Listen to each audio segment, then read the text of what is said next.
জানিয়ে দিব সর্বশেষ আপডেট বাংলা সংবাদ। শুরুতেই প্রধান প্রধান শিরোনাম।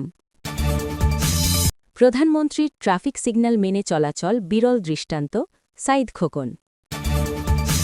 প্রধানমন্ত্রীর কার্যালয়ে পুরনো কর্মচারীদের কাছে ডেকে কথা বললেন তারেক রহমান। দুর্নীতি করব না, কাউকে করতেও দেব না, শিক্ষা প্রতিমন্ত্রী। আইনের বাইরে গিয়ে কেউ স্থাপনা নির্মাণ করতে পারবে না, গণপূর্ত মন্ত্রী। সংসদের প্রথম অধিবেশন ১২ মার্চ বা এর ২-১ দিন আগে, স্বরাষ্ট্রমন্ত্রী। গণভোটের রায় না মানলে জনগণ সরকারকে মানবে না, মুজিবুর রহমান। রাষ্ট্রপতি ও স্পিকার পদে আলোচনায় যারা। এতক্ষণ শুনছিলেন সংবাদ শিরোনাম, এখন শুনবেন বিস্তারিত। প্রধানমন্ত্রীর গাড়িবহর চলাকালে রাস্তা বন্ধের চিরচারিত নিয়ম ভেঙে দেওয়ায় তারেক রহমানকে স্বাগত জানিয়েছেন ঢাকা দক্ষিণ সিটি কর্পোরেশনের ডিএসসিসি সাবেক মেয়র মোহাম্মদ সাঈদ খোকন। আজ শুক্রবার সাঈদ খোকনের জনসংযোগ কর্মকর্তা জাহিদ আলম ইমন স্বাক্ষরিত এক সংবাদ বিজ্ঞপ্তিতে এ স্বাগত জানানো হয়। সংবাদ বিজ্ঞপ্তিতে সাঈদ খোকন বলেন, সাধারণত কোনো সড়ক দিয়ে প্রধানমন্ত্রীর গাড়িবহর গেলে আগ থেকেই সেই সড়কে যানবাহন চলাচল ও পথটি আর বন্ধ করে দেওয়া হতো। এতে সড়কে চলাচল করা মানুষ চরম ভোগান্তিতে পড়তেন। এখন সেই চিরাচরিত নিয়ম পাল্টে দিয়েছেন দেশের নবনির্বাচিত প্রধানমন্ত্রী তারেক রহমান। তিনি বলেন, নগরের যানজট নিরসন, ট্রাফিক। প্রধানমন্ত্রী তারেক রহমান প্রথমবারের মতো শনিবার রাজধানীর তেজগাঁওয়ে প্রধানমন্ত্রীর কার্যালয়ে অফিস করেন। সকালে নিজ কার্যালয়ের মূল ভবনে প্রবেশের আগে সাবেক প্রধানমন্ত্রী বেগম খালেদা জিয়া সরকারের সময় দায়িত্ব পালনকারী পুরনো কর্মচারীদের দেখে কাছে ডেকে কথা বলেন তারেক রহমান। প্রধানমন্ত্রীর অতিরিক্ত প্রেস সচিব আতিকুর রহমান রুমন এ কথা জানান। তিনি বলেন, প্রধানমন্ত্রী অফিসে এসে প্রথমে বাগানে বৃক্ষরোপণ করেন। এরপর তিনি কার্যালয়ে প্রবেশ করার সময় কর্মচারীরা একপাশে সারিবদ্ধভাবে দাঁড়িয়ে প্রধানমন্ত্রীকে সালাম দিয়ে শুভেচ্ছা জানান। এই সময়ে প্রধানমন্ত্রী দূর থেকে কর্মচারী সারিতে দাঁড়িয়ে থাকা একজন কর্মচারীকে দেখে তাকে নাম ধরে ডাকেন। ওই কর্মচারী এগিয়ে এলে প্রধানমন্ত্রী তার সঙ্গে করমর্দন করেন এবং পরিবারের খোঁজখবর নেন। এই সময়ে আরও কয়েকজন কর্মচারীকে নাম ধরে ডেকে তাদের কথা বলেন প্রধানমন্ত্রী। উল্লেখনীয়, ২০০১ সালের সংসদ নির্বাচনে নিরঙ্কুশ সংখ্যাগরিষ্ঠতা নিয়ে বিএনপি চেয়ারপারসন বেগম খালেদা জিয়া প্রধানমন্ত্রী হয়ে এই কার্যালয়ে অফিস করেছেন। ওই সময়ের বর্তমান প্রধানমন্ত্রী তারেক রহমান বহুবার এই অফিসে আসা যাওয়া করেছেন। অতিরিক্ত প্রেস সচিব বলেন, ম্যাডামের সময় কাজ করেছেন এমন কিছু কর্মচারী যারা ১৯ বছর আগে নবীন ছিলেন, এখন তাদের চুলে পাক ধরেছে। কিন্তু প্রধানমন্ত্রী তারেক রহমান তাদেরকে চিনতে ভুল করেননি, নিজেই নাম ধরে তাদেরকে ডেকে নিয়ে কথা বলেছেন।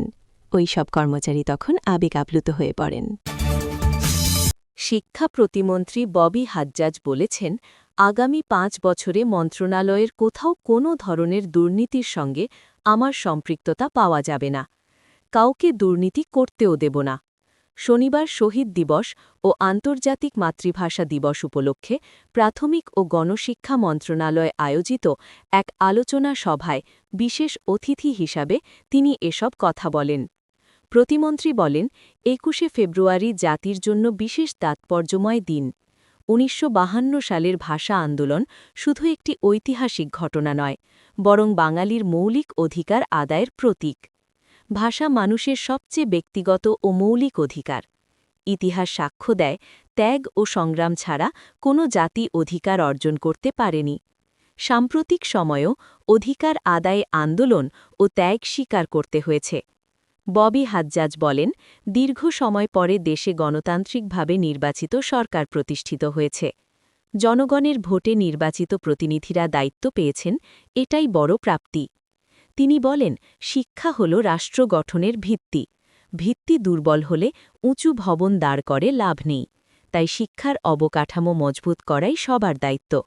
শিক্ষার মানোন্নয়নে ৩টি বিষয়ের ওপর জোর দিতে হবে।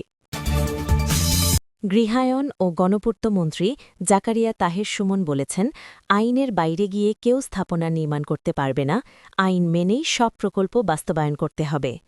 শনিবার সন্ধ্যায় কুমিল্লা সার্কিট হাউস মিলনায়তনে মন্ত্রণালয়ের অধীন দপ্তরগুলোর প্রধানদের সঙ্গে মতবিনিময় সভায় তিনি এসব কথা বলেন। জাকারিয়া তাহের সুমন বলেন, আমাদের সরকারের প্রতিজ্ঞা, আমরা আইনের বাইরে গিয়ে কিছু করব না। আইনের শাসন মেনেই চলতে হবে। অতীতে যা ঘটেছে তা নতুন করে পরিবর্তন করা সম্ভব নয়। তবে ভবিষ্যতে যাতে কোনো ব্যত্যয় না ঘটে সে বিষয়ে সর্বোচ্চ গুরুত্ব দেওয়া হবে। আমার মেয়াদকালে আইন মেনে প্রকল্প বাস্তবায়নই প্রাধান্য পাবে। মন্ত্রী বলেন, অপব্যয় রোধ ও দুর্নীতি নিয়ন্ত্রণে বিশেষ গুরুত্ব দেওয়া হবে। বিগত সময়ে নেওয়া স্থগিত বা বন্ধ থাকা প্রকল্পগুলো প্রয়োজনের ভিত্তিতে অগ্রাধিকার দিয়ে পুনরায় চালু করা হবে। সভায় কুমিল্লায় গণপূর্ত বিভাগের অধীনে নির্মাণাধীন স্থাপনা, নতুন প্রকল্প ও চলমান প্রকল্পগুলোর অগ্রগতি সম্পর্কে খোঁজ নেন মন্ত্রী। সরকারি কর্মকর্তা কর্মচারীদের আবাসন ব্যবস্থা, অগ্রাধিকার ভিত্তিতে থানা ভবন নির্মাণ, কুমিল্লা কারাগারের উন্নয়ন সহ বিভিন্ন বিষয়েও আলোচনা হয়।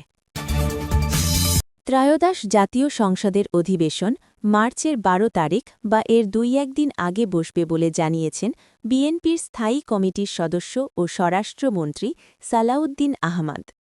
শনিবার ২১ ফেব্রুয়ারি রাতে তিনি একথা জানান। তিনি বলেন, জাতীয় সংসদের প্রথম অধিবেশন বসবে আগামী মাসের ১২ মার্চ অথবা এর ২-১ দিন আগে। এই অধিবেশনে স্পিকার ও ডেপুটি স্পিকার নির্বাচন হবে।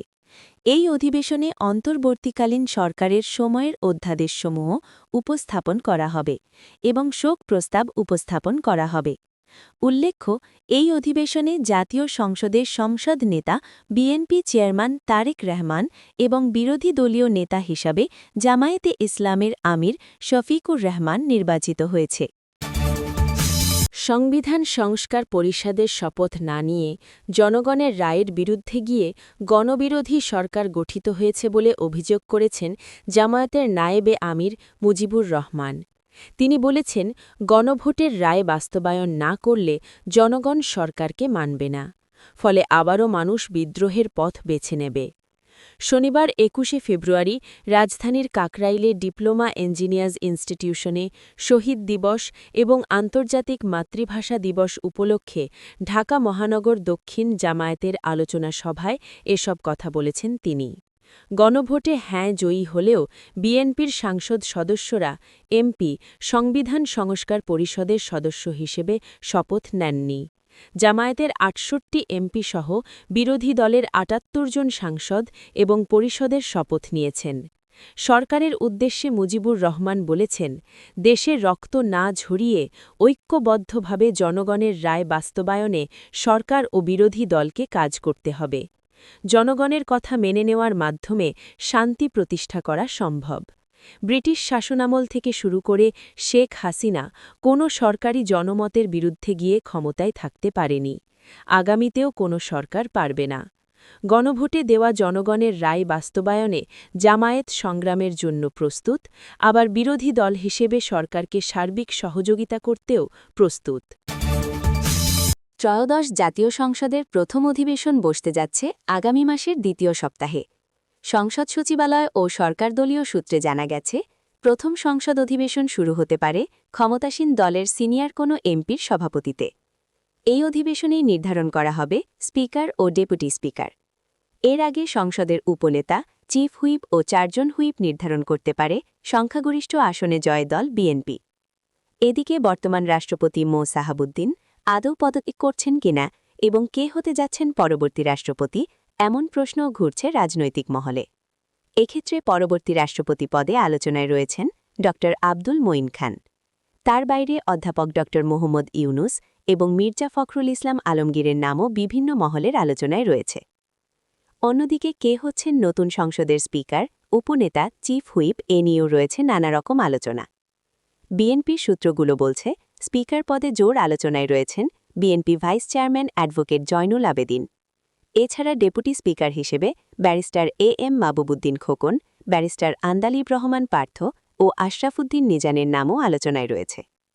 এদিকে জুলাই সনদ অনুযায়ী বিরোধী দল থেকে ডেপুটি স্পিকার করা হলে জামায়াতে ইসলামের সংসদ সদস্য ব্যারিস্টার নাজিব মোমেন ও আহমদ বিন কাশেম আরমানের নাম শোনা যাচ্ছে।